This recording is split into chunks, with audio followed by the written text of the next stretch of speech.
Nothing. Is that ginger beer? Yep. You guys got some mules going around? Other than bourbon. Yep. You need vodka. Kentucky mule. Kentucky mule. Season 4, ladies and gentlemen. Welcome back to Bottom of the Bill. Are you guys stoked for a new episode or what? I'm very excited. Do the cricket sound. That is no representation of what today's episode's about. Who's our guest? Keeka the Brave. Hey, Keeka the Brave. This is one of my favorite guests. Elon Hiers, man. Yeah. Awesome dude. Super talented. Finally got a synthesizer player going. You know what I'm saying? Yeah, it's been a while. Yeah, I know. So Elon plays drums in Cowford, but also has this new project called Keeka the Brave. He just released a new single. Make sure you guys check that out. I love this episode. It was really cool. We got to talk about his recording process, and my favorite part was which decade can go fuck itself as far as music goes. And let us know what you think is the best decade in the comments. Yeah. Like and subscribe. Yeah. We also had some pretty cool bottom of the Billboard topics this week, and obviously the Unpopular Opinions are always my favorite segment. Yeah, they're pretty good this time around. Yeah, so make sure you guys watch the whole episode. It was really cool. And check out Keeka the Brave. He's got a lot of great stuff going on. Check out Cowford. Check out pretty much anything he does. This guy is super talented. Season 4 starts now. Bottom of the bill. This is Bottom of the Bill, where we talk about the modern grind of a musician. Album cycle. Hold on, Bill. Give me a second, man. Because we don't know what we're talking about. Spotify playlist. You keep interrupting me. That's not how we discussed it. Just give me a second, man. We invite established artists on Festival lineups. Can I just get my stuff out real quick? We invite established artists on to share their strategy to success. Marketing strategies. The premier do-it-yourself podcast. Hashtag DIY. Ah, screw it. This is Bottom of the Bill.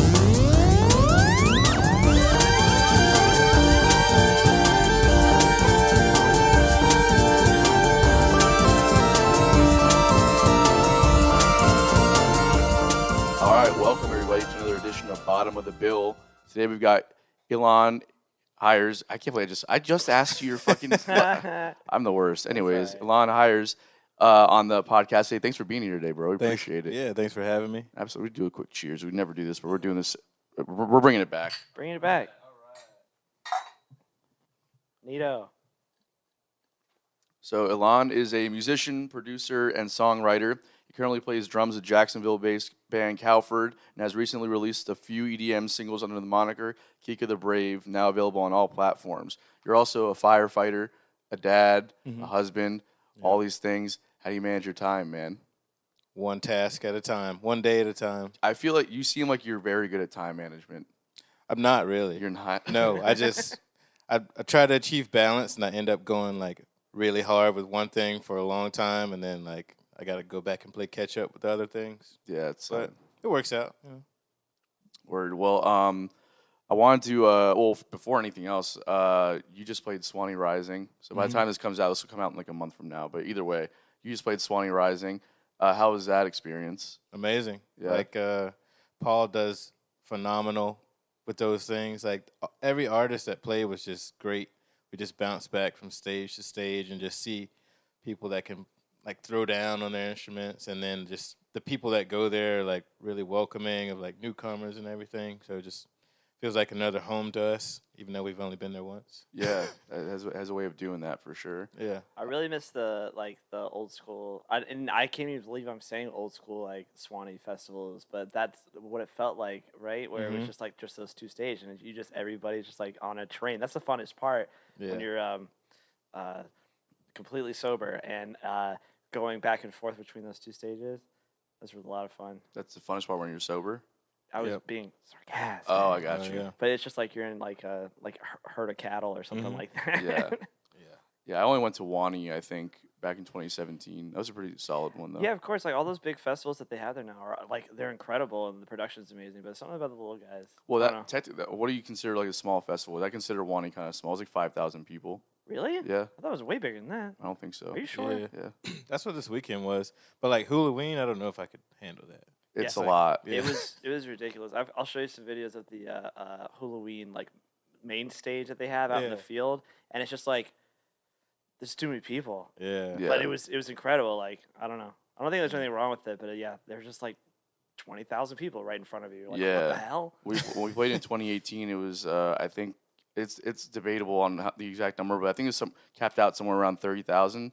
And I camped for the whole weekend, and I can say for sure that I'll never do that again. Yeah. Because we didn't play till Saturday, and I got there on Wednesday, Ooh. and that was bad. Rookie mistake, Yeah. dude. Yeah, it was rookie mistake. It was the first time playing at the park. I bet those porta potties were full to the top. Oh yeah, I mean, not to mention you don't sleep for 3 days because I won't mention who, but I was camping with some very fun people. Oh, yeah. Love all you guys, but it was a while. I will never do that again before a show. I know a guy that doesn't sleep much. Yeah. Aw. How'd Cowford set go? Great. Great. It was good. That wasn't the jab, but Yeah. He was rested this time. He had a lot of fun at Halloween when we played with him too. well, I'm sure. Yeah. So, anyways, let's get to the new music. So, you're releasing some music under Keeka the Brave moniker. Yeah. What's inspired that? What inspired that name? So my son, his name is Kona. He's 3 years old. But when he was first learning how to talk, he couldn't say his name. So I was like, "Hey, what's your name?" Keeka. Keeka. I was like, "Okay." So it just stuck. And, Keeka the Brave. I like that. It's very cool. Yeah. Hell yeah.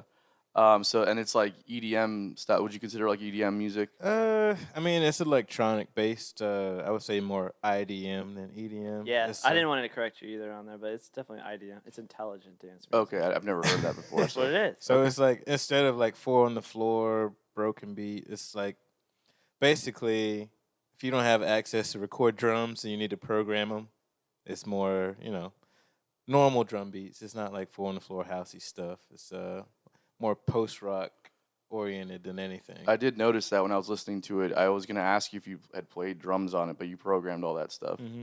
Okay, cool. Yeah.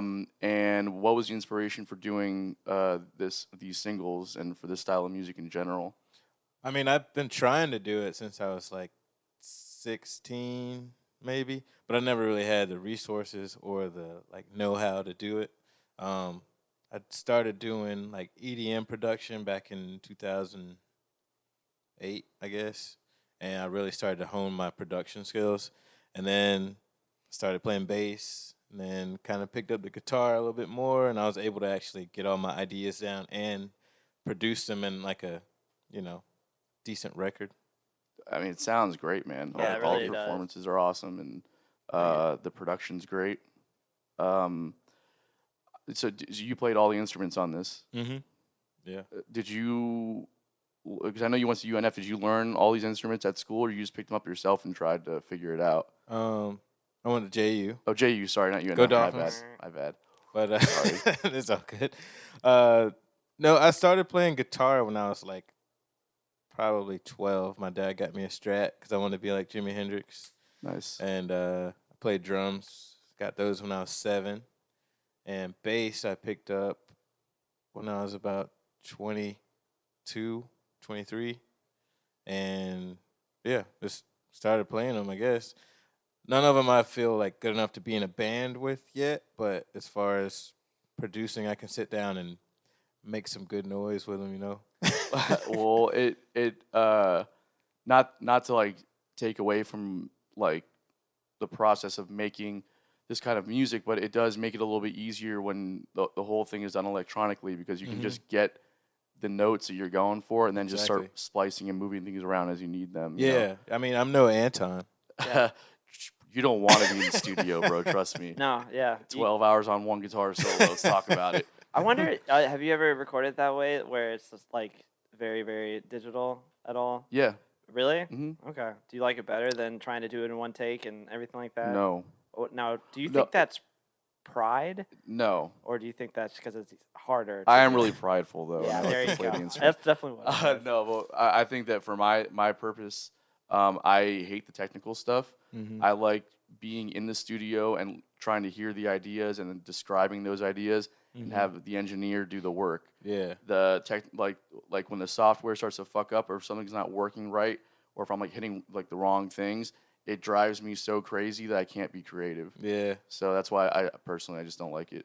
I got you. I just think somebody who's like so obsessed with like the production and the way it's just like all electronic music is production. No, you know what I mean? and I really appreciate the art of composing it and Yeah. the music itself. I don't want to sit there and push the buttons though.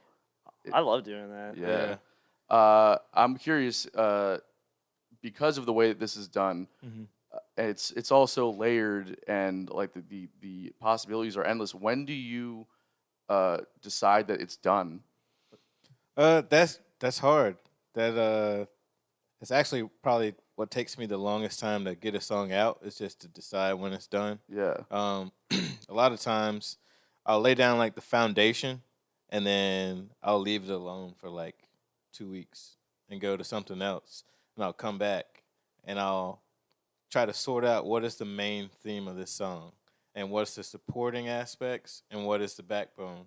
And if I can clearly hear that 2 weeks later, rock on. And then I like to keep them, I hate to use like time as like a measurement, but like around 5 minutes, Just I try to keep it interesting. If it stops being interesting, if I can't come up with any more parts and it's getting too long, that's it. Yeah, that's probably like the best metric to go by, I think. Because it's one thing like when you're writing a song and you're in the studio writing for a band or something because like live we're not going to be doing all of this, or live this isn't going to happen, so maybe we don't want to record it.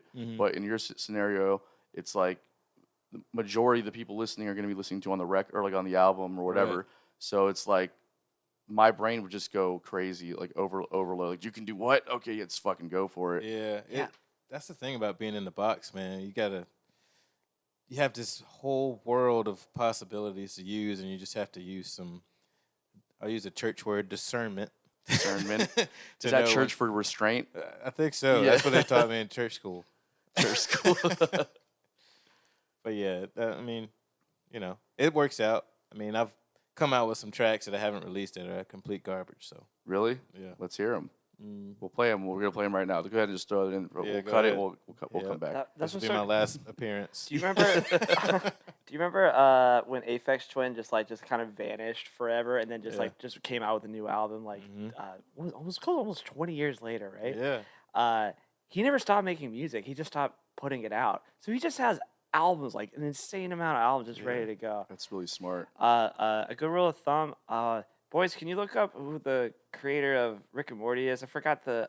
Justin Roiland? Justin Roiland, he got interviewed at a panel at like a Comic-Con or something like that, and he said one of the best things you could do is give yourself a time limit, like a week or something like that, to make something, if it's like a day or whatever, and then move away from it and never come back to it. And then you'll get in the habit of like, this is done, stamp and approved. yeah.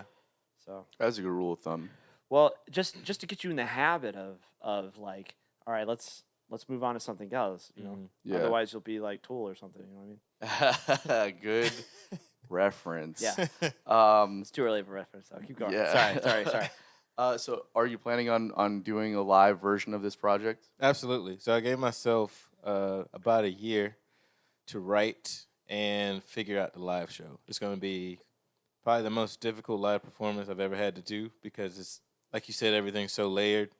It's going to be hard to figure out what to play live, how to do it live.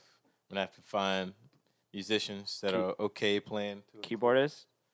Hey, man. I mean, I'm in. I love chill wave know? stuff. Taiko, I love this genre of music, dude. Yeah. I love when Billy just offers up his services Yeah. and just gets rejected every time. Oh, He's that's not right. getting Sorry. rejected. He's not getting rejected. It's funny because you have this way of asking people like in the most the weirdest places because What? they don't respond in the right way. Oh. Sometimes it's just like, why would you ask right now, or Hey, you know what I mean? right on internet TV, right Yeah. in front of America. Yeah, all of America. But Billy, yes, that's a possibility. Okay. All right. That's good. So you're saying there's a chance. So good, man. I just realized the music is all. Sorry. So what do you think you want the instrumentation to be live? Uh, Where are you leaning right now? I mean, right now I have a buddy of mine, Mason, from back in the DJ days. He's picking up the bass parts right now. Definitely a drummer. Maybe you. I don't want to play drums. You don't want to play drums? I'm tired, man. You know, I've been performing for years, and nobody's ever seen my shoes on stage because I've been behind something. It's a tragedy. You know? You and Bill wear the same shoes. I know. It's kind of wild, huh? friends. Yeah. I mean, I just, I didn't write all this music to play drums. I like playing drums, but I'm trying to get my Dave Grohl on, you know? I feel you. Trying to get out there, see what it's like at the front of the stage. I hear it's not very fun.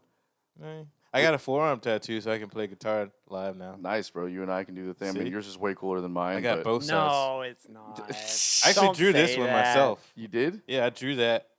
Artist just traced it on there. This one I didn't draw, though. That's pretty dope, though. This is actually a heart, but it's made out of instruments. Made out of. Oh, that's cool. Yeah. I dig it. So there you got the ventricles, got the aorta and the vena cava up here with trumpets. Very technical. Oh yeah. That's Cool piece. awesome, man.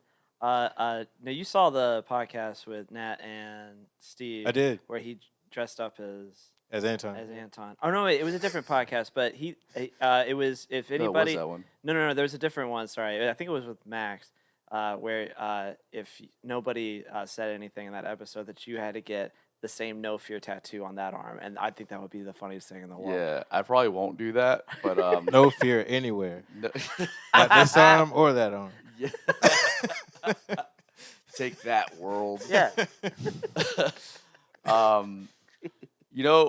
It's funny, man. I have the exact opposite where it's I don't want to. Like, I want to know. I want to remember what it's like to be like not center stage anymore. Yeah. You know, we just rearranged our whole stage setup now where it's kind of like a half circle kind of thing. So now I'm like That's off to cool. the side and I'm singing, but I feel like I'm a part of the band rather than like being in front of the band. It's way better for me. That's cool. I'm going to check that out. I I haven't had- seen you guys in a little bit. Yeah. I had a couple of comments about that. Not me personally, but people come up to me and they said it looks cool, but it looks very empty in the middle. Looks empty in the middle. Let's Yeah. bring Aaron more center stage. I don't know. I don't Put know. a plant there. We'll bring what do you call this guy? Chuck. Chuck. We'll bring Chuck with us. Yeah. Okay. Well, there you go. it'll be like a funk band meets Between Two Ferns kind of situation. Be like the Talking Heads and just bring a standing lamp like that. Oh, that's a in the good center. idea. Yeah. That could be a very cool aesthetic, actually. Yeah, it looks when he's doing the Like a game of Clue or something. I don't know why it reminds me Yeah. of Our Stop music making sense. screams Clue. No, don't think about it too hard, Bill. Sorry, yeah. I don't know. I was just thinking of like also like all of us being like front like that, like horizontal. That'd be weird. Yeah, but so it's a semicircle, but it's weird as a semicircle too. I don't think so. I like the semicircle idea. Okay. Let's hash this out right now. All right. That's why I'm here. So You brought it up, dude. It's not like I. All right. So, do you think that you want to pursue this more full time? Like this is just like a side project for you. This is something you really want to pursue. See where it goes. It's just something that I felt like I needed to do, because the IDM thing I fell in love with back in like the early 2000s. We saw this band called Limbic System live. I don't know if you ever heard of them, I've never heard of them. but it was two brothers. One of them passed away, unfortunately, but they there's two guys. They got this crazy good sound just with two people, and I saw what was possible, and then from there, I just had to get enough money to buy stuff, to make it happen. But I mean, we'll see what happens, Yeah, well, the music is great, man. I really, really enjoyed it. I mean, I Thank would you. put it on just to listen to. I Oh, really yeah. dig it. Thank you. Do you have anything else on that subject matter there, Bill, that you want to talk about? I love it, and I love the playlist that you put together. That's on the Spotify page. It's like Oh. one of my favorite like Ports of Canada. And Yeah. Idaho, Oh, you have and a full playlist on Spotify? Yeah. Oh, I didn't know that. but it's not a playlist of songs that you like. Yeah, I made it. That's That what I'm sounds saying. like- Yeah, yeah. yeah, yeah. Yeah. Sun Bears. I don't know what happened to them, but Yeah, he actually, Jonathan, he does my mastering. that's awesome. Yeah. From that project? Yeah, his band, his first band was who really got me into like the audio visual style shows called Bernard. I don't know. Are you guys from Jacksonville originally? No. Well, they were dope. They were like kind of piano rockish, I guess you could say, but they were like, their show was just so immaculate from the beginning, and I was like, being a young kid, I was like, this is amazing. This is like some grown up stuff. Yeah. And then their music was good, and I don't know what happened. Now he's working with Johnny Swim now, I think, out in L.A. That's pretty dope. Yeah. But he produced this? He did the mastering. He did the mastering on Yeah, it. yeah. Okay, that's pretty cool. I was gonna ask you how are you not recording but programming the drums for this? Because I thought for sure like you're a drummer, you were playing it live, but Nah, that would be. I probably will once the project gets a little bit more serious. But right now, I'm just using a launch pad. launch and then you're playing well. Yeah, finger drumming. Okay, so you are okay. That's what I Yeah. was saying because it doesn't sound like it's like extremely like Yeah, I did that quantized and in the stuff. beginning, but the quantization it like takes all the life out of Yep. it. You know, it makes it sound fucking straight. There's so many I never schools of thought. thought. Oh, that's great though. That's a good. Okay, never keep going. There's a lot of schools of thought on that, and I'm like the exact opposite. I want it to be like fucking right on it. Yeah. Well, the time, yeah, Life Yes. but the dynamics. You know what I mean? That's the other thing too. Like I have I was helping a friend of mine produce a track back in like December for something that they were doing, and his whole thing was like, well, don't worry so much about the dynamic of the drums, just let's just get the parts down. I'm like, yeah, but it should all be the same kind of attack on it, and he was, well, that takes all the life out of it. And my whole thing was like, well, it's an electronic track, so why not just make sure that it's as close to perfect as possible, you know what I mean? it has its place. Yeah. Was it somebody that played live drums and you were trying to? It was all programmed from It's the all beginning? programmed from the beginning, yeah. Hmm. Because like that's just like you go in there and you watch it. It's like, well, if you don't hit the trigger pad as hard, then you don't get the same kind of dynamic range or you get whatever. It doesn't have the same kind of attack. So to me, if you're listening to an electronic song, Mhm. that's what you're looking for, right?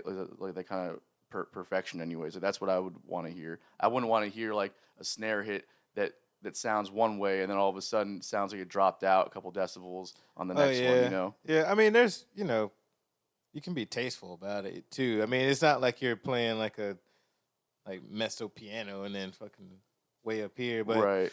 it's just to have a little bit of variation. I Makes see. it groove harder. So do you actually go in and like do that yourself, like make it have that kind of a Velocity. velocity? There you go. I do that with the launch pad. Yeah. Okay. But I can do the finger drumming, and like for the kick drum, like you said, I want that to be pretty much the same dynamic to have the the balls, but the snare just give it a little bit of life.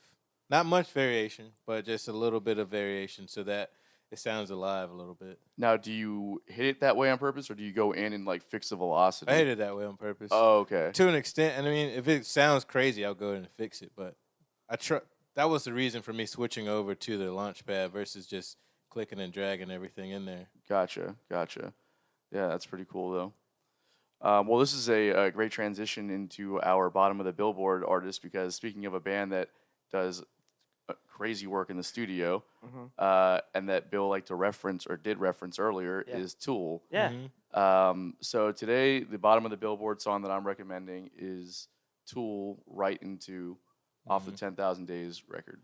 That was the one. That was one that they stopped making music, or not stopped making music, but it was not the last one they came out with, right? Yeah, not the newest one. The one came out, Which is hilarious that. because the new album should be called 10,000 Days because that's how long it took to write the second album. Yeah, yeah. There's a bigger meaning behind But, the other one, but yeah.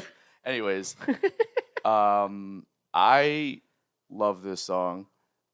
There's a lot there to like really go into as to why I love it so much. There's rhythmically what's happening. Danny Carey is just a genius.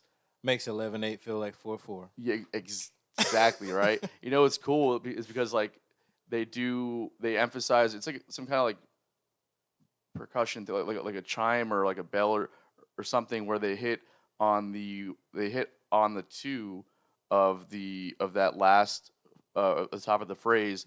So it kind of implies this like 4/4 thing. It's like going over the bar a little bit. Exactly. Yeah, Yeah, which yeah. is super cool. And then Maynard, the way he just seamlessly sings over these odd time signatures are insane. But this song in particular, I love the lyrics so much too. Like very deep and poetic. There's a line where he says, what's the first?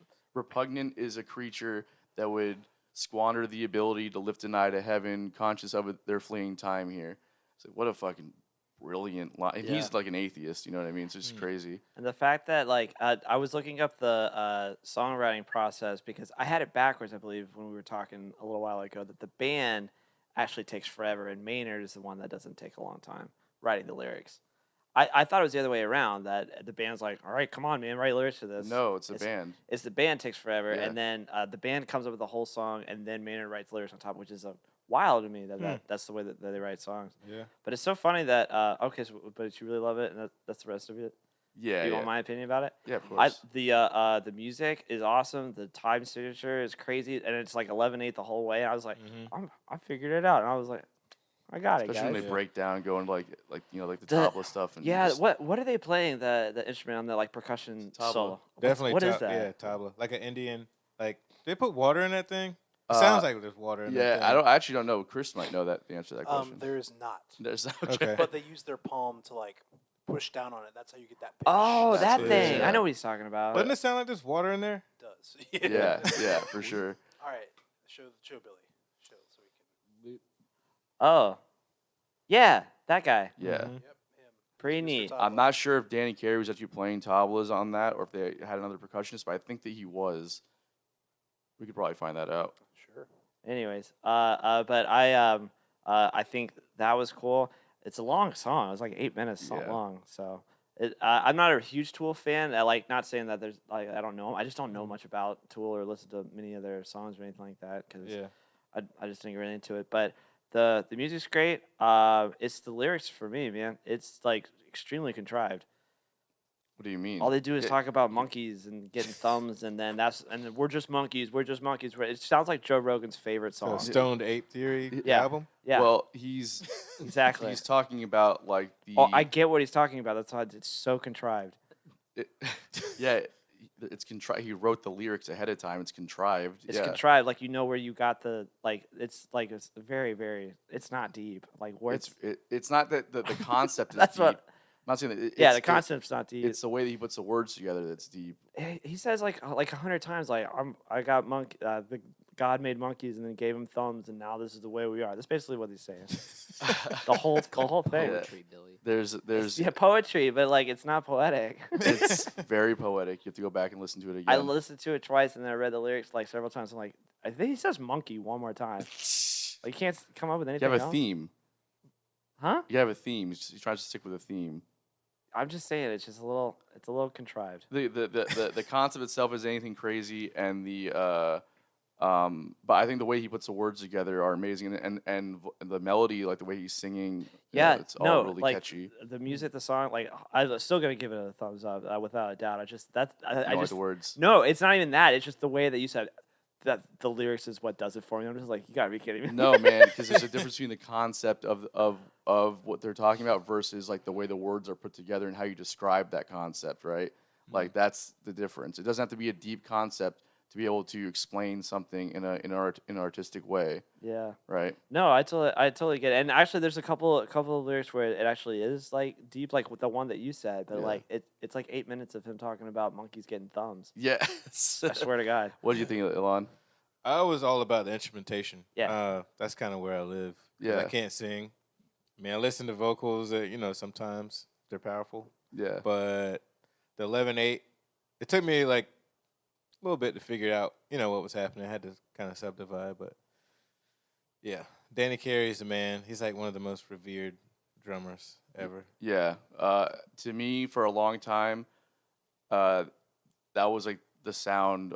The drum, like every drummer should just have that sound specifically, not the way that he plays necessarily, just like the sound of his drums. Yeah. It's like I think he uses like sonars. Yeah, yeah. And- he does. And also Thomas Lang uses them. He has that same sound. You ever heard Thomas Lang? I don't think so. He's like super technical. Who's he play with, or just his own? He's just one of those guys, Yeah. Like what? Just a badass. You can find him here or there, Yeah. It's wild to me how Danny Carey can. I mean, there's a lot of drummers that do this, but in their genre of like the prog rock thing, that he can make everything feel so obtainable by being so complex. Like he's using complexity to give the average listener like the groove. Exactly. You know what I mean? Which is insane. 'Cause He- the way he subdivides is crazy. Yeah, he established his pocket with like some crazy shit, and that's an art in itself. Yeah, totally. Do we find out if he played tablas on that? He did, yeah. He did. Okay, yeah. Just also super talented. Just Yeah. whatever he wants to do. That guy. Where would you find yourself listening to this song? Well, I You used to listen, particularly. I would listen to this album on the way to work every morning. The whole 10,000 Days album when I was working at Sam Ash, and I would just get and I would just get really stoned on the way to work and blast that record. And that song in particular, just I don't know what it was about it. It's just everything that I mentioned, I guess. I want to hit listen me. to more Tool to hear like the crazy like song instrumentation, but it's just like the one last thing I'll say about it seems like they've made it complicated just to make it complicated almost. The riffs too. The riff? Like the instrumentation, you think they made that complicated? To make it complicated? No, just the whole 11/8 thing. Yeah, I guess that's what you're trying to say. Like, but I still love it. I think it grooves. I think that's It grooves just hard. what yeah. they do. I Yeah. don't know. Yeah. But how long was it between the 10,000 Days album and the other one? Well, the newest one The new came out one? last year, I think, or 2 years I ago. think yeah, it was like So- I think it was longer than that. 10,000 Days came out in 2006. Yeah. So It's just crazy to me though, like how long they take to write songs. yeah, It's wild. I listen to that shit though. I mean, I can imagine, and I don't think they're all like really ever in the same room. I think they're all sending tracks back and forth a lot of the time. I It's was crazy. I was reading about it because I wanted to make sure I got it right, but no, the band does. They're all together, but Maynard just lives on a winery. What do you call it? Did I get that right? Wine Grove. Anyways, Vineyard. thank you. No, it's a wine grove. I got it It's a right. And they and he just let me know when you're done with the song, and I'll write lyrics for it. Yeah, He probably just pops them out in like a week. yeah, Meanwhile, I'll be mashing these grapes. yeah. Yeah, exactly.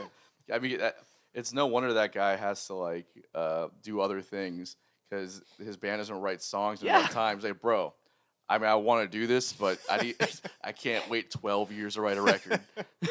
Yeah, There's his wine on wines- the television. Yeah, right His there. yeah, wines he- are pretty. I mean, some of them are pretty expensive. Yeah, he makes wine. I'll take that $27.99 right there. We though. should get That's them my to sponsor speed. the podcast. We're giving them plugs right now. I know, right? Oh, it's a vineyard. Sorry, that's Chupacabra Vineyard. Red. my What? That sounds a little cynical, but I'm into it. Have you heard his other Vitruvian band? Man? He plays in what's the name of this band? Can you guys look that up real quick? It's Maynard's other band. but there. I can't remember. I was gonna say real quick, like I think he started a vineyard in spite of the band to be like, hey, guess what? While you were writing an album, one song, I had enough time to age wine. That's pretty funny. Yeah. Oh, Pussifer? Yeah. Yeah, they're- Pussifer's amazing They're too. dope. Another band that uses really weird, odd times, just in a different way. Pussifer, they'll have albums, or not albums, shows where there'll be live wrestling behind them. Yeah, they do it's some fucking weird amazing. shit. Or it's like professional wrestling. Sorry. And they also have an actual brick and mortar store of just Pussifer merch also in LA. That's pretty cool. Yeah, guy, he's a genius in a lot of ways. But yeah, anyways, that was a long bottom of the billboard. Yep, But that was, it gets on. it's on. Yeah, Dope. I Fuck like yeah. the song. Yeah. Hell yeah.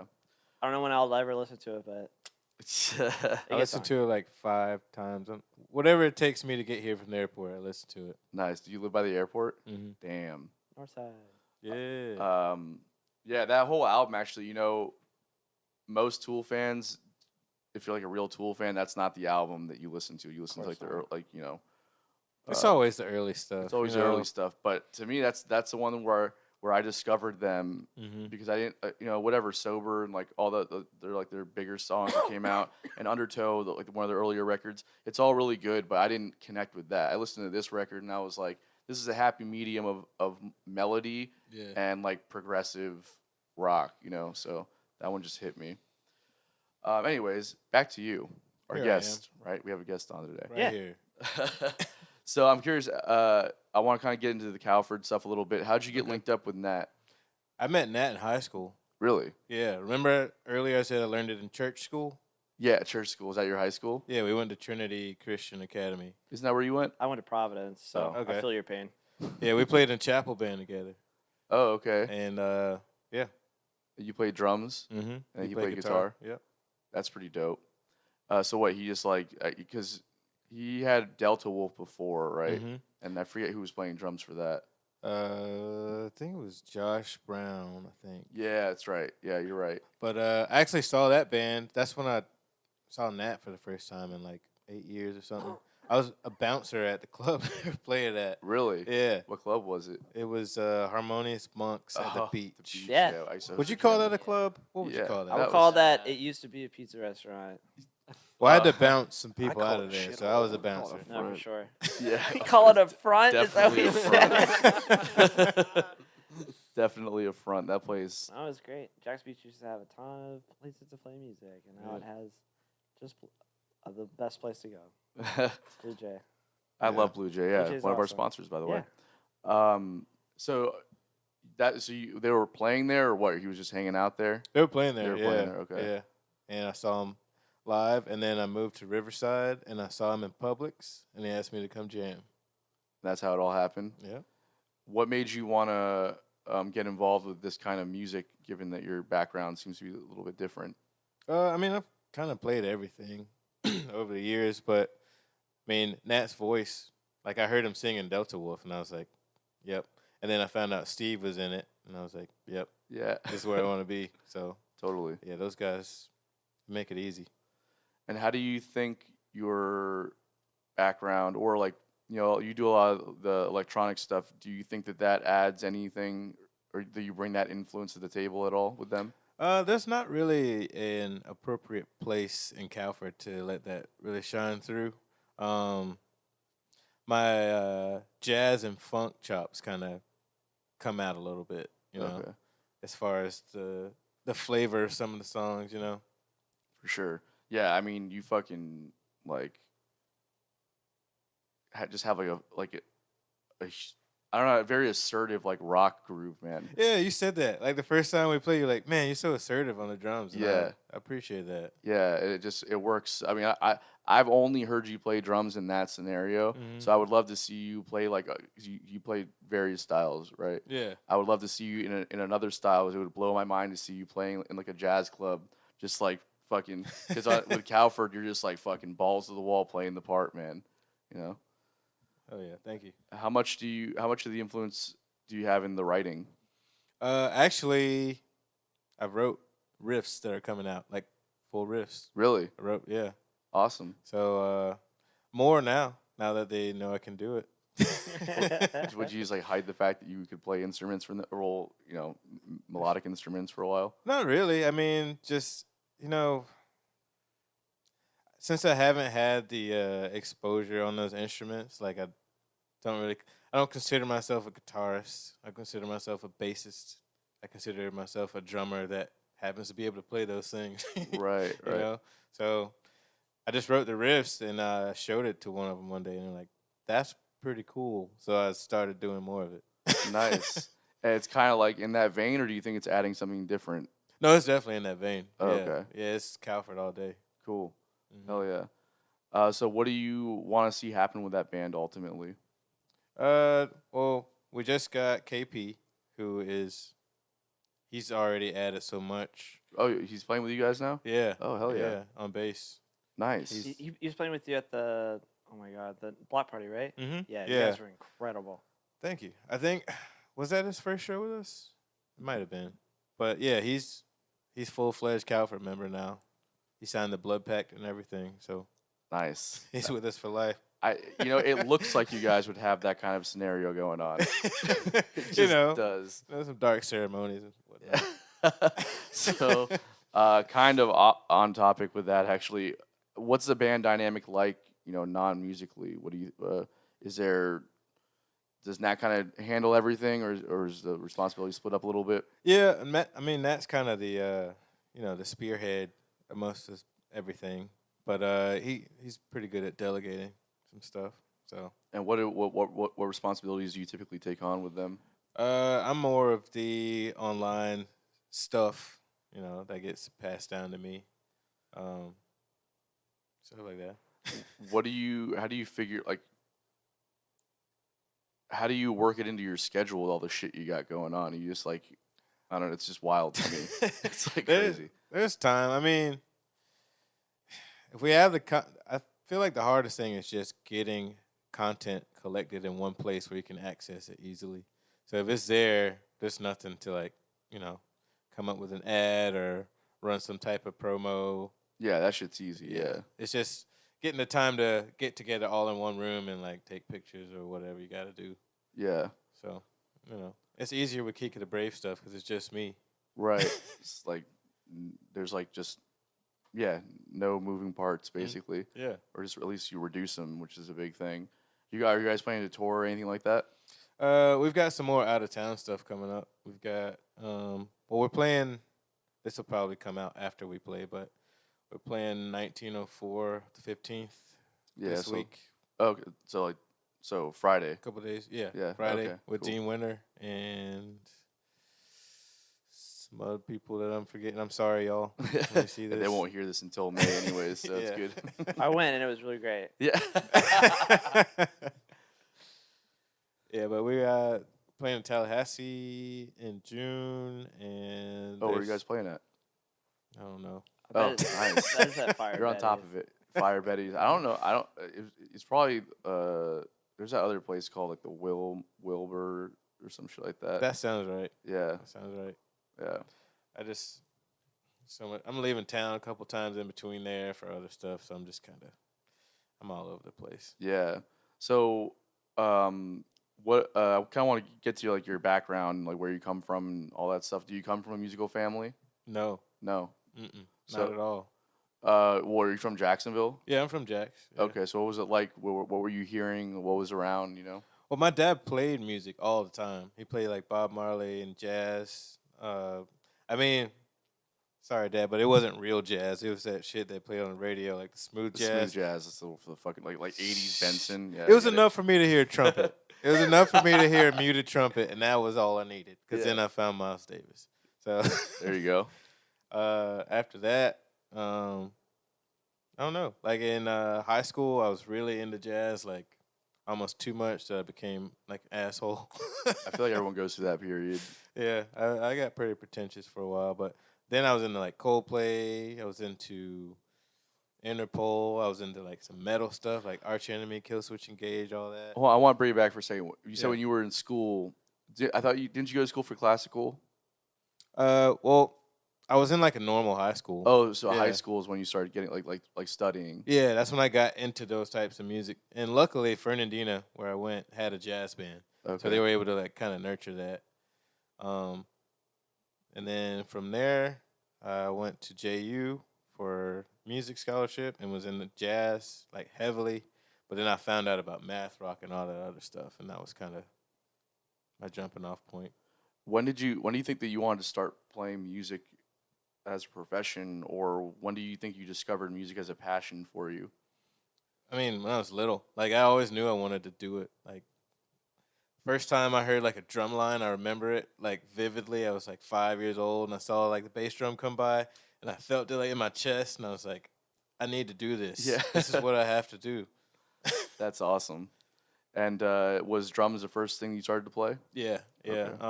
I got my first drum set when I was 7, and then my parents wanted me to learn to read music. They didn't play music, but they had like a good head. They were like, you need to learn to read music. So I started playing saxophone when I was 10, and then played that all the way through middle school. When I got to high school, I got a guitar, started playing guitar, and played drums all the way through college. Okay. That's awesome, man. And what were like some of your early creative projects like? Were you in bands or were okay? Mm-hmm. In high school, I was in a band called York. It was like kind of like a little Coldplay ripoff. Okay. Basically, is what it was. It was like Coldplay and Radiohead played by teenagers. Nice. So like almost like bad versions of that. I mean, we thought it was good. Yeah. At the time, we played some good shows. We played with Manchester Orchestra in Oh, hell yeah. Orlando Hell yeah. before they hit it big. That's where I found out about Bernard and Jonathan and all those guys. And then I got into a math rock band like late high school, and that was kind of where my chops started to really develop. To where when I got to college, it was like wasn't super hard to play the stuff. It was just kind of like, you got a hot rod, now you got to learn to drive it. Right. I was just kind of crazy all over the place with no real focus. Yeah, that style of music is kind of embodies that, right? I mean, because like it's very technical, but it's all got like a very specific purpose that it's trying to do. So you can't just get in there and just start like wanking. Like, you need I can't be wanking all over the place. If you wanking all over the place, you got to fucking do some math and figure it out. You know what I mean? You ever see Battles play live before? No. Battles is one of my favorite math rock bands ever, but the drummer has a crash cymbal that I think is like, I would say it's about 7 feet tall, at like just a riser on it, and he'll just go up like that and hit it like that. Can you find a picture of that, boys? Because it's ridiculous. That does sound ridiculous. 7 foot tall. Oh, you mean like the stand? Okay, I thought it It's was like a a 7 foot cymbal. It sounds like a fucking rocker, like a ding. No. It's not like a gong or anything like that. But What the fuck? that's as deep as my math rock knowledge goes. No, like on stage. Yeah, I mean that's it. Like it's up really high. But if you go to like him playing live or whatever on a Yeah, what does he do in there? Not playing live? yeah, he's like in a studio. what? I mean like at a show. I don't agree with that. Definitely set a bill. I don't agree with what he's doing there. It's yeah, There they're you like go. There you go. there's Look, one- he's reaching up and looking for the symbol. There you yeah. That's wild. It Why just- don't you agree with that? It's That ridiculous. serves no function at all. Well, it puts on a good show. Does it though, Anton? You know what? Do you need to see that? You know what? I don't, and I'll give you an example of somebody who does. I love my dad to death. Okay, my dad, and he's a musician, and is the reason why I'm playing music today. Right. However, he comes from like the world of just straight rock and roll, like Led Zeppelin, fucking, the Who, all that British rock stuff. Garbage. Yeah, it's terrible music. Pretty sure they wrote a song called "Garbage." Actually, Which one? Led Zeppelin. I was talking about the band.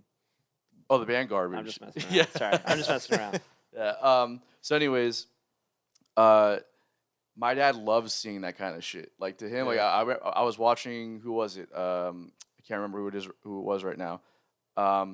But it was a live performance of them, and it was 30 Seconds to Mars. That's who it was. Okay. And I mean, they sound great. And I'm looking at the drummer, and fucking arms flailing, just Rock star shit. rock Was it- star shit. 30 seconds. Who's playing with them now? I don't. It's I Jared don't know. Leto. I know who. We all know who the front. Jared person Leto's is, playing drums too. Yeah. I don't We all know know. who the front person is. Nobody. I forget Yeah. what the drummer's name is though. Uh, Anyways, he's putting on like a full show. It's just arms flailing. My dad's like, he's such a great drummer. I'm like, I mean, he is, but does he need to be doing all that though? And he was like, well, yeah, that's how you get. That's how you get that sound. I'm like, no, it's not. That's not how you get that sound. Like, I've seen plenty of guys that do quite literally a tiny fraction of the movement that he's doing that sound just like that.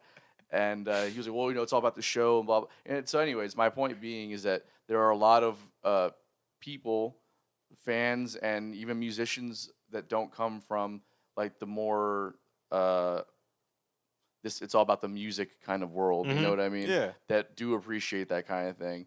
So I agree with you. I think it's kind of a fucking waste of time. Like, why would you fucking do that? That makes no sense. I mean, I'm okay with being a showman, but that right there, what I just saw, That's Yes. Lewis uh, Cole. So I wanted to double That's down. what If you think an 8-foot symbol's there ridiculous, you go. What's he doing? he It's all puts the way this over symbol there. over here Oh, what's he just throw and shit at shoots it? it with a Nerf gun.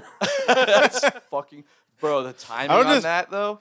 I mean, you gotta shoot a Nerf gun and make sure that you hit it right. is on that Lewis time. Cole? That Yeah. is. Of course it is. This was at the Halloween thin, when we the were there. thin man. So I watched him do this, and he pulled it off. Is that Knower? Yeah, this is Knower. the Knower Wow. set. So yeah, 7-foot symbol doesn't seem so crazy. I'm gonna after do all, one huh? better. The next Cowford show, you're gonna see just a symbol out on the floor somewhere. Yes, of Don't course. touch it. Just That's throw mine. it. Just peg a drumstick at it and hope it doesn't fucking hit yeah. anybody. Watch out, world. Yeah. Or you can just do what Adam Kenaway did. You just toss the fucking Just try drumstick to just- kill an old and man. just kill somebody. Oh God. Love you, Adam. Sorry, bro. I don't know, man. The whole point of performing is to like be a performer. So I get it. you can say all you want about the like doesn't have to do that to get that sound, but like Now you kind of do, don't you? No, you don't have to You do do. it to get that sound. You have to do it to put on a show, Yeah, which I yeah. agree with. That's not what we're discussing. I though. agree Yeah. with the showmanship, but Yeah. that 7 foot tall symbol is just I don't understand it. It's Yeah. a good Personally, size. As a production guy, 'Cause 7 foot, like you might as well just put it on a basketball hoop and think of the overheads for that drum set. I was man. just as soon as you said as a Come production on. guy, I was like, yeah, the overhead situation must be a nightmare with that actually. yeah. But you know, what are you gonna do? And that was his only symbol. He had hi hats and that. Yeah. Maybe that's what somebody one day like was like, oh, you're using the crash as a crutch, dude, and he's like, all right, you're right. I am. you're right. Yeah. He just took it way too far. This dude just like took the meaning or took the term like reaching for the stars to a new level. Yeah. You know what? You're slightly ahead of the beat. Okay, I'll just put it further away. That'll solve the problem. They do even crazier stuff too. The guitarist, there's no keyboards in the band, just 3 guys, and then the guitarist also plays keys. But because he has a guitar like that, he found it hard to like go in front of it. Yeah. So he has the keyboards like this, like facing up, and then he puts his arms down like that. You know what, Billy? I might be able to use that because Keeka the Brave, I have to switch from guitar to keys. Yeah. So I've seen a lot of people do that. Like Papadosio, the guitarist for Papadosio had keys that were like, like facing up this way, and it kind of looked like he was showing the people, but it's not. It's just so that he could reach over his guitar to play it. Interesting. Function and fashion. So can you actually see the keys though? Yeah, it's pretty dope actually. can he see the keys playing them? Yeah. I'm like, but I mean, like, he's Because I not will really, fuck up if I can't see. No, I need That's wild. and no Yeah, offense right? to him or anything. It's not like he's like playing piano. You Oh, know I what see. I mean? So like Okay. padding stuff. Yeah, yeah, yeah. Okay, I got you. So it's not that difficult. It's still wild. On to me, battles, he can't see shit. He just like, it's like down to his knees too. It's ridiculous. What are some of the craziest things that you guys have seen that performers do for the sake of performing that makes like no sense musically to do? Oh, you mean like while using an instrument? Yeah. Probably set it on fire. Yeah. Yeah. That's I don't think that true. adds much sonic value. Yeah. that's I don't think anything actually tops that. That's probably the wildest thing that somebody could do. I've always wanted to set a baby grand piano on fire and play it like Jerry Lee Lewis. Are you kidding me? It'd be so dope. Yeah. Well, maybe you can get access to that if you marry your 13-year-old cousin. Excuse me? Yeah. Oh, you're not aware of that?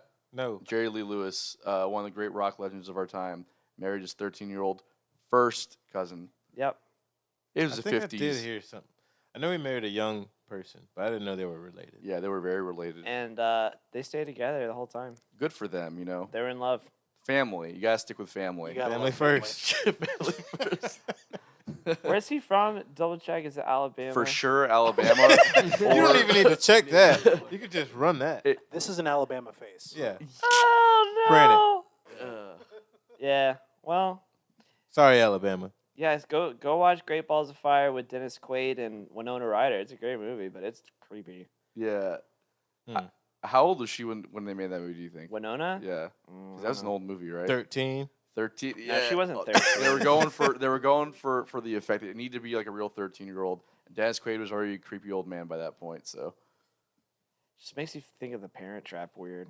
I could have lived without hearing that, y'all. Sorry, that's true. That is. Welcome to Bottom of the Bill. Yeah. Anyways. Fucking living But yeah, in going it. back to the instrument, the weirdest instrument, yeah. Or like the weirdest thing you could do. Yeah. What about drummers who play upside down? I want. That's so dope. know- Molly Crew, right? If you have the Yeah. money to do it, do it. Yeah. You know? No, for sure. I'm just thinking like, whether or not it's cool or stupid or amazing, just how much does it affect? Like, what does it bring to the table musically? You know what I mean? Nothing. Nothing. Absolutely nothing. And I feel like playing upside down has got to be the most, like, actually the hardest thing to do, other than your instrument being on fire to Yeah. play. You know what I mean? Yeah. I'm I gonna couldn't imagine I'm that. gonna put I don't- like a hornet's nest in a guitar, and then try to play it. That'd probably be pretty nuts.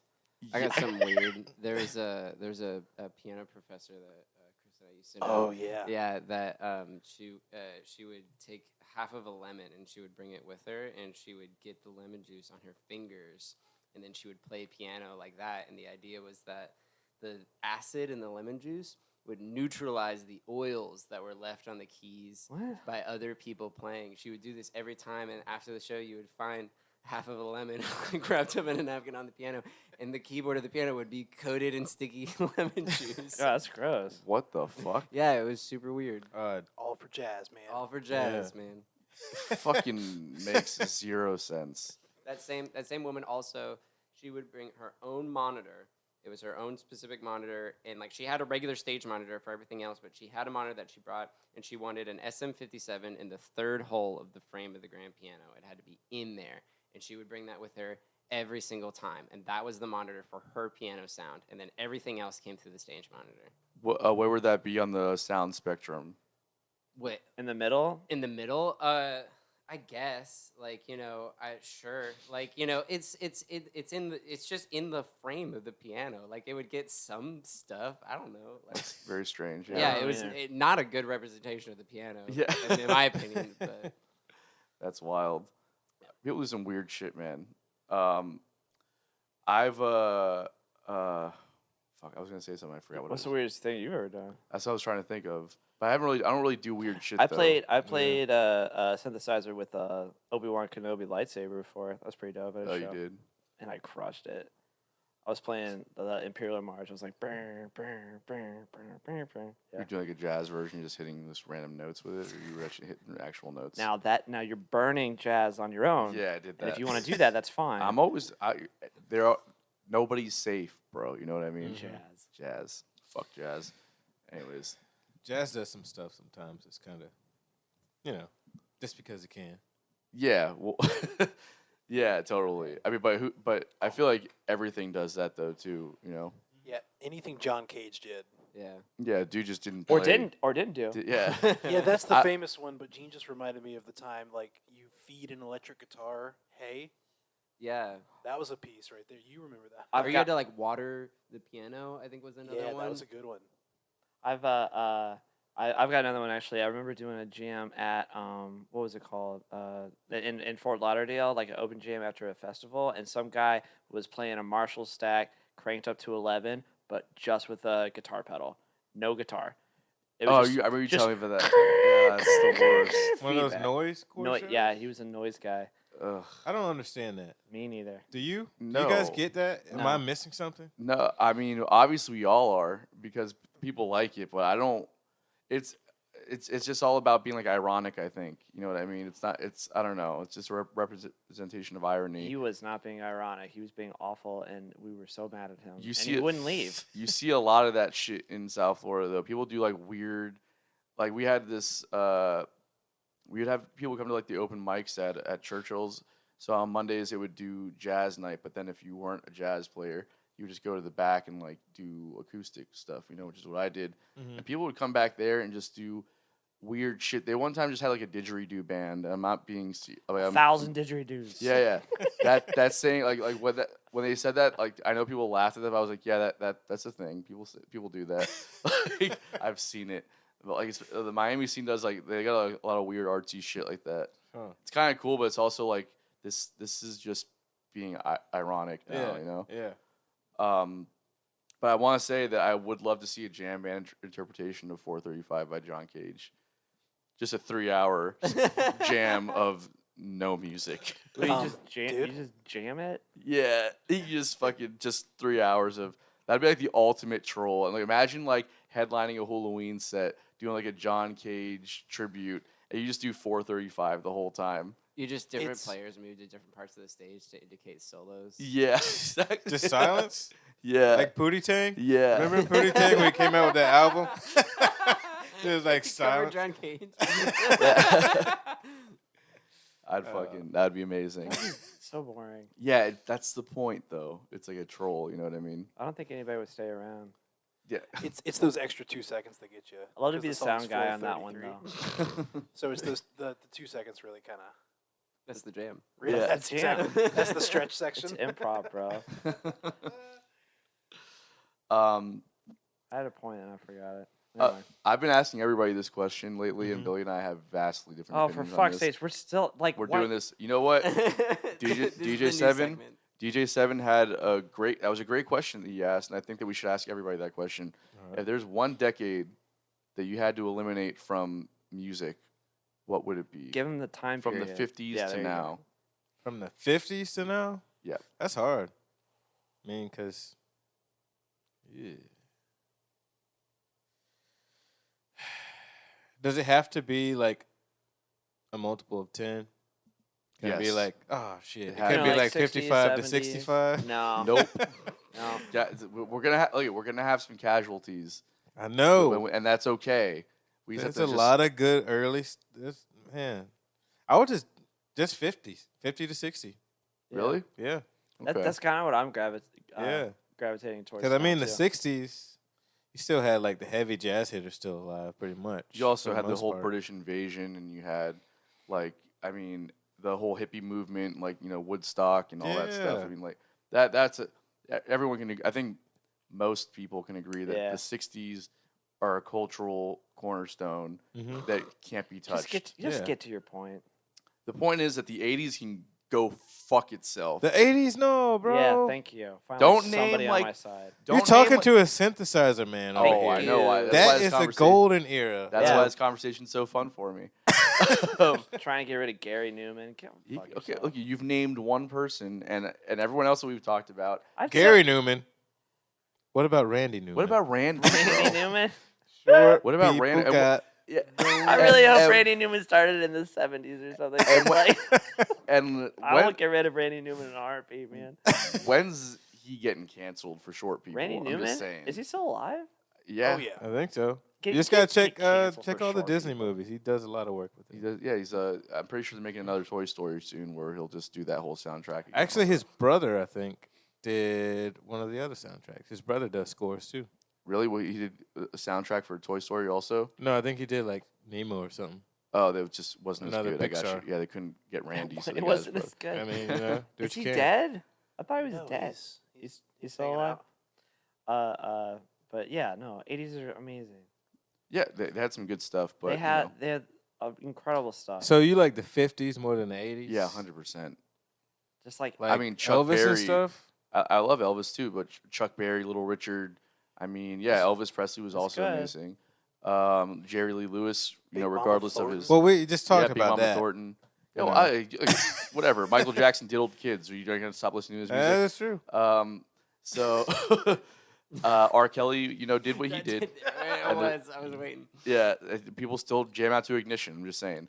it's a good song. It's a great song. I love that song. There's amazing artists in the '50s, and it kind of set the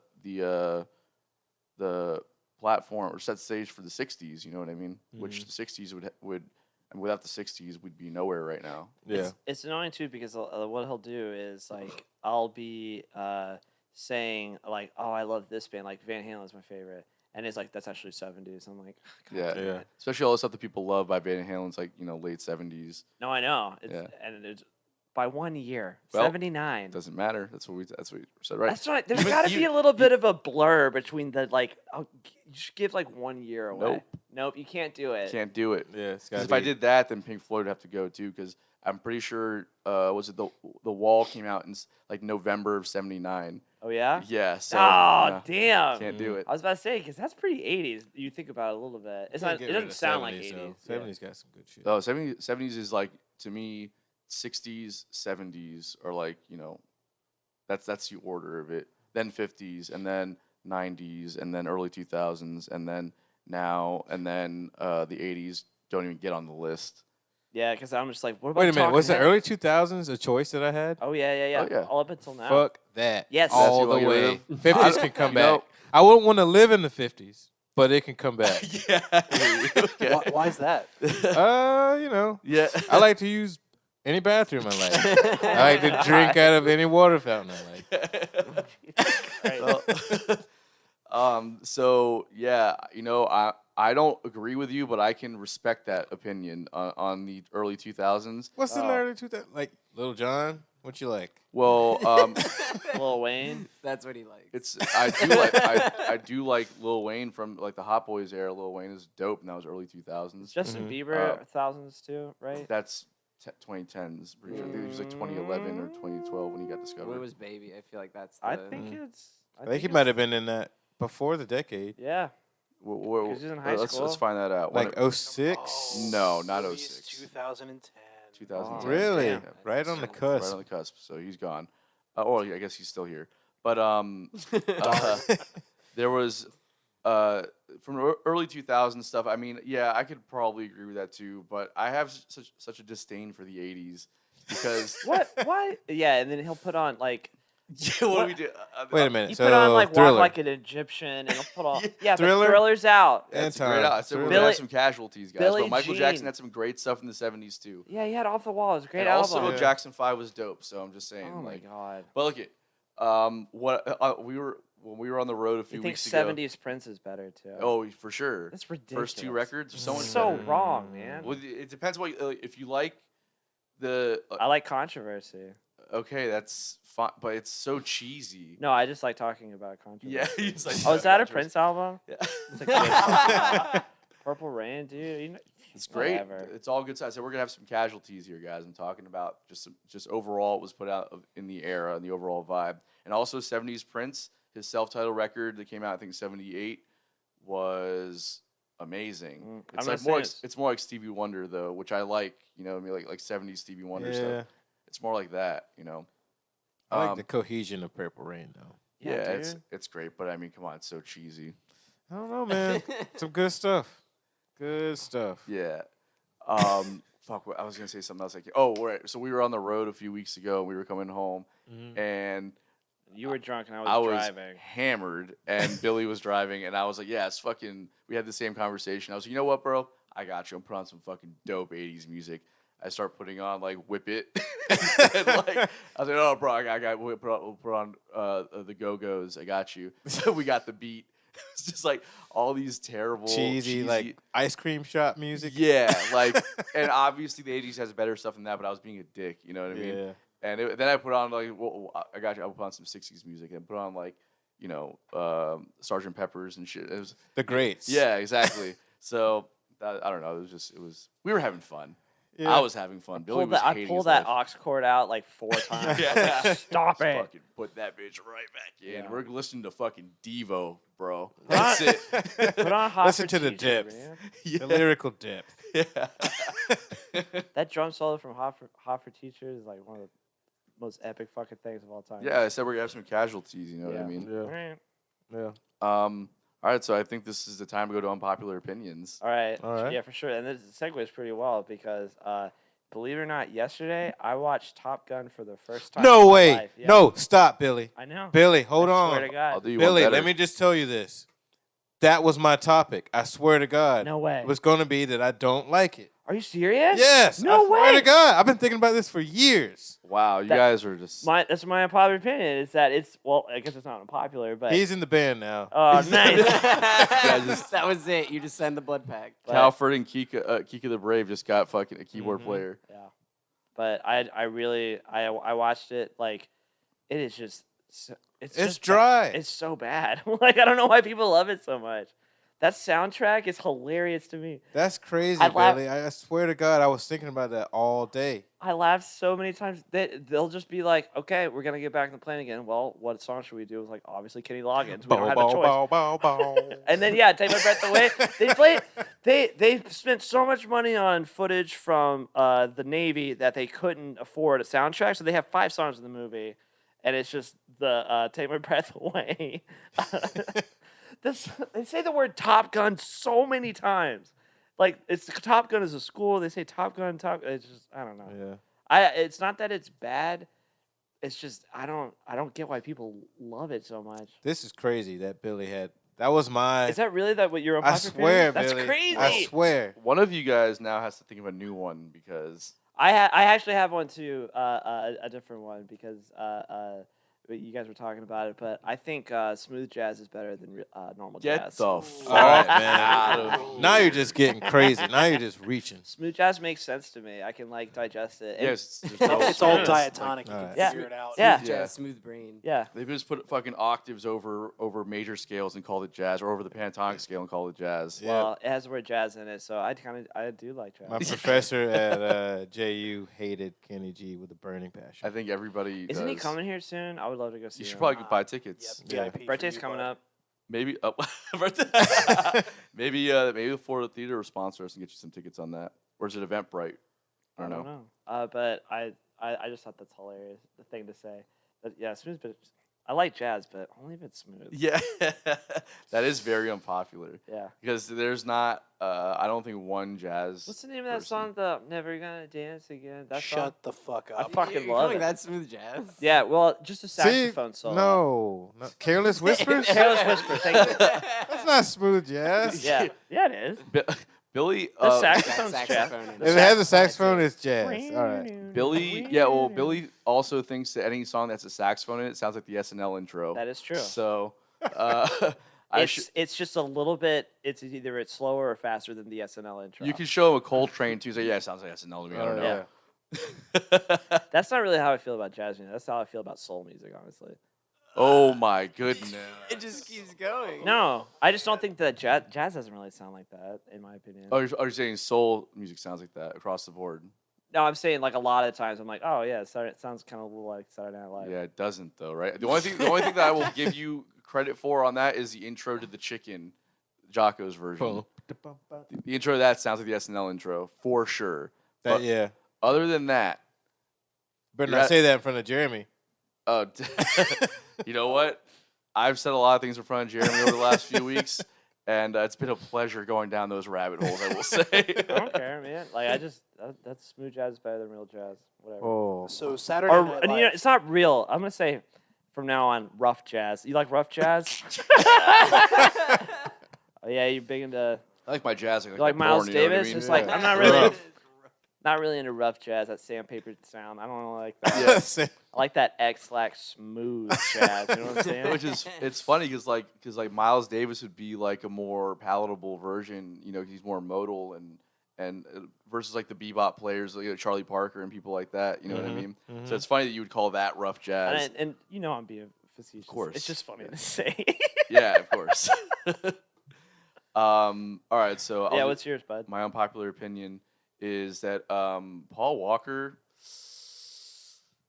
Be careful. Yeah, man. Be careful. There's a lot of fans that will kill it, like more than Dave Matthews fans. One of the worst actors of our time. Oh, well, at least he doesn't have to make any more movies, right, guys? Oh, man. And I thought Anton was gonna get in trouble. Yeah. Oh man. Is it he's a bad actor, or he just had to play in bad movies? Nope. Well, I mean, you 'Cause look play in at- bad movies because you're a bad actor. No, you're only as strong as your weakest link. And who's he co-starring with? Jessica Alba sometimes. Vehicle identification Vinny- number diesel. Yeah, Vinny D. Vin Vinny for D. short. I mean, The Babysitter was a great movie. Oh. I was just joking. No. Paul Walker's terrible, bro. What made you think that he's terrible? But there's a scene I can tell you exactly what the scene from was. Fast and Furious. Yeah. Oh. When he was walking with Tyrese, they were in Barstow. When he was I think it was Too Fast, Too Furious. He's picking him up, and they're like arguing about something or whatever. And then Paul Walker just goes like, "Nah, cuh," and some shit like that. And I was like, He didn't That write. was He the- didn't write the script. but it's about the delivery though. You Yeah. know what I mean? It's like that was cringy. And then somebody was like, "Got it." You know what I mean? So it's like we got that take where you nailed that. Man, If he was capable of doing better, they wouldn't have let him get away with that. how did he pass away? that's the definition of irony. Too fast, too furious. Was it a car Yeah. accident? Yeah. Oh, I didn't know that. Yes, you did. I really didn't. Mm-hmm. I could. Y'all are I getting kind dark of. over here. Yeah, sorry. I really didn't know. Well, he- do I need another unpopular opinion since we? Well, Billy did another one, but if you want to do another one too, you can. Feel free. I don't know because I thought that one would like That's crazy. We bring both down had the it. house.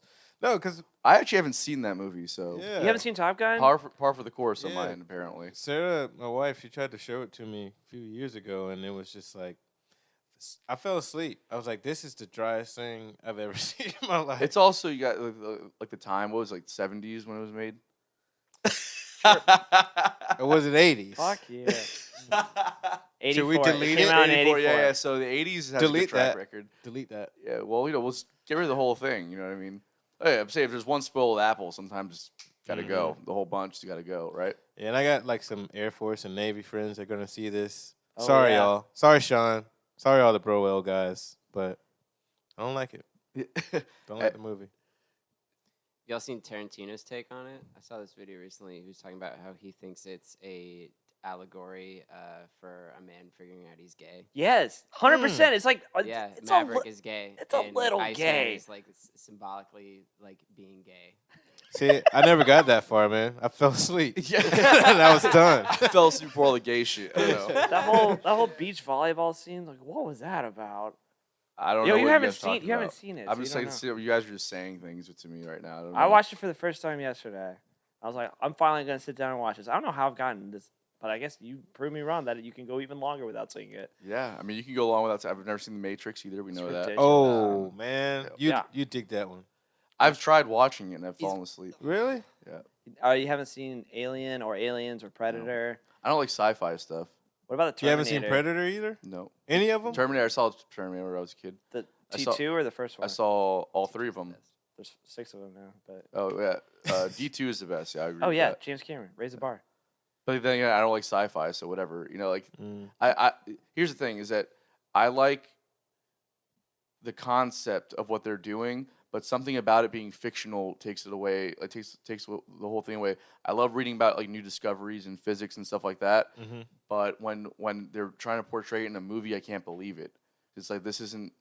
Well, you gotta watch it because they always come out with that stuff later. I know that's what You I've know? started to learn as I've gotten older, right? But Mhm. for a long and I've got to like be better about it now. But when I was younger, that was the way I thought about it, and I just have gotten stuck in my ways. But I have to like go back and start watching stuff because I've found that exact thing to be true actually. So yeah, The Matrix, you'll dig that. That's cool. yeah, It's all philosophy, Plato. yeah. Mhm. Love Plato. Do you like Star Trek at all? When I was a kid, I did, but it's just it's 'Cause- boring. Well, that's like supposed to. Well, obviously the science isn't like 100%, but it's supposed to be like trying to be scientific. Yeah, I liked Star Wars more than Star Trek. What about? Did you see 2001: A Space Odyssey? No, but I do need to see that. That one's good. Mm. That's like one of the best of all time. It's And also a special effects thing, and the acting in those movies was often pretty terrible. that movie though is like historically known as the most boring movie of all time. But I've seen it like 20 times. I love that movie. I played the piece in orchestra when I was in high school. Yeah. You know the famous Oh, timpani yeah. part. The Dun, doom, doom, dun, doom, doom. Yeah, That you was did your boy. Yeah. How difficult was that for you to learn? Not very. You know, I'm pretty sure my 3-year-old could probably nail that. I'm part. pretty sure I could read the sheet music for that. Yes. Yeah, I got 2 drums here. There's 2 notes. Yeah, 50-50. exactly. Yeah. On that note, Elon, it's been a pleasure having you on, man. Yeah, thank you guys for having me. Absolutely. absolutely. Thanks for doing this. So crazy. We had the same opinion. That's so I weird. know. We didn't talk about it. It's not rehearsed. I know, that's it was crazy. rehearsed. You guys talked about it. I saw it happen. No, No, we nothing lie to didn't. you. Bro, did you see? Y'all can roll it back and see the shock on my face. Yeah. That's legit. Oh, you know what we can do is we can send this We were in. both like, yeah, fuck that movie. we can send this in to one of those people on YouTube that analyze the body language to see if it was real or not. Oh, it'll be real, 100%. You saw they did that about the Will Smith thing? Oh, to see if it was figuring out the slap. And or they were analyzing the body language on Chris Rock's reaction and Will Smith's leading up to the thing. And then I was like, this is an hour-long YouTube video, and people are watching that shit. That's wild to me. Don't get me started on that. Well, what's the verdict? Who gives a fuck? It's an hour-long video on body language trying to decipher whether or not this thing was real. Two people on national television had an altercation. Who gives a fuck? So stupid. It was there kind of, but it's not just 2 people. Like it's Will Smith and Chris Rock. But if it like, wasn't them, it wouldn't be a thing. People get bitch Yeah, slapped all the time. that's the whole point. Yeah, That's why it it's- was so famous. It's more just dumb. people, America, if you're listening, more people need to get bitch slapped. I Yeah. feel like. I agree with that too, but maybe not, it doesn't matter. It's irrelevant. The conversation, people have like had their lives taken over by this thing. I don't even want to talk about it right now. We're taking up time doing this. Anyways, it's been awesome having you on, bro. Thank you guys so much. Hell yeah. Catch you later. We'll see you guys next time. Thanks for tuning in. Welcome Adios. back to season 4, by the way. Yeah, we're back. Adios, muchachos.